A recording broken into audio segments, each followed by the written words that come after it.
Hello friends, I'm Doug Terrell. This is History and Comments for Wednesday, the 15th day of September, 2021. In 1789, the new government is getting up and running in the United States. The previous July, Congress had approved the Department of Foreign Affairs, and the President signed the legislation. Now, just a couple of months later, they rename it to the Department of State. On the same day, James Fenimore Cooper is born. Cooper will be one of the young country's most prominent writers, writing historical novels that featured colonists and Native Americans. He also wrote naval histories that are considered quite accurate.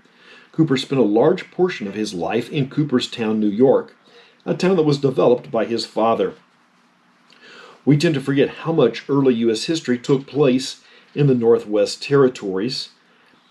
On this day in 1812, 7 years before Indiana will become a state, an Army train of supply wagons traveling from Fort Knox to Fort Harrison is ambushed by Native Americans near the present-day town of Fairbanks, Indiana. This is the second such ambush at this location, the first just the day before. Due to poor communication, word had not reached the second group of wagons. Fort Harrison had been under siege from the 4th until the 12th of September. The occupants of Fort Harrison were greatly outnumbered, but managed to pull off a victory. Fort Knox was near present-day Vincennes, and Fort Harrison on the north edge of Terre Haute.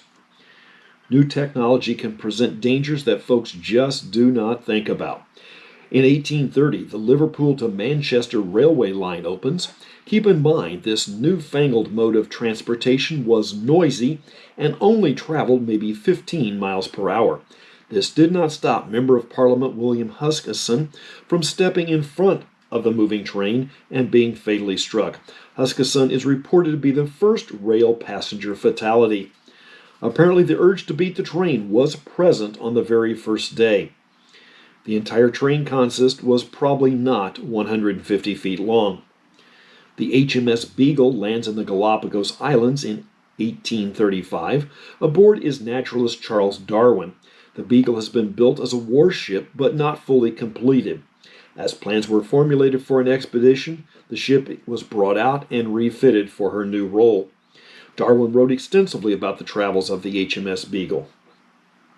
Born on this day in 1857, William Howard Taft will become the 27th president. Theodore Roosevelt chose not to run in 1908 and endorsed Taft, who easily won election. Then in 1912, Roosevelt changes his mind and decides to run on a third-party ticket, splitting the Republican vote, and Democrat Woodrow Wilson took the election. An analysis of the election looks a lot like current politics.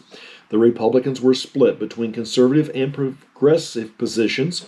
Taft leaned conservative, while Roosevelt leaned progressive, and the Democrats carried the day. Taft will be appointed Chief Justice of the U.S. Supreme Court in 1921 and served that for 9 years. English crime novelist Dame Agatha Christie is born in 1890. Christie is listed by Guinness as the world's leading fiction writer, having sold over 2 billion copies. Roy Acuff is born in Northwest Tennessee in 1903. Acuff may have been the driving force that moved early country music away from string band style to a more commercial sound. Acuff would have preferred a baseball career, but he suffered a heat stroke in practice and was unable to tolerate sun exposure any longer. During his recovery, he practiced on the fiddle on the front porch after sundown. In 1935, leading up to World War II, Germany institutes the Nuremberg Laws. They were two-pronged. One forbid Jews from marrying Germans or having interracial affairs, along with forbidding German girls from working in Jewish households. It also took away German citizenship. The idea was German blood was pure, and this was to prevent contamination. It was later extended to the Roma people and blacks. Enforcement was delayed until after the 1936 Berlin Olympics. Merlin Olsen is born in 1940. Olsen had a 15-year career in the NFL, all with the Los Angeles Rams. He played in 14 Pro Bowls, a feat only held by 4 other players. 2 of them are Tom Brady and Peyton Manning. After football, he had a reasonable acting career. He appeared in 51 episodes of Little House on the Prairie and 34 episodes as Father Murphy. Actor Tommy Lee Jones is 75 today, and he shares a birthday with director Oliver Stone. Retired Miami Dolphin quarterback Dan Marino is 60 today. Marino played 17 seasons with the Dolphins and holds numerous records that still stand. In 1962, the Soviet ship Poltava sails towards Cuba. This is one event leading up to the Cuban Missile Crisis. If you're not familiar with the Cuban Missile Crisis, that is one bit of history that might be worth reading. For 35 days in the fall of 1962, the world held their breath as everyone knew we were on the brink of a nuclear war. The Smithsonian Institute brings out the John Bull for a little excursion in 1981 on its 150th birthday, making the John Bull the oldest operable steam locomotive in the world.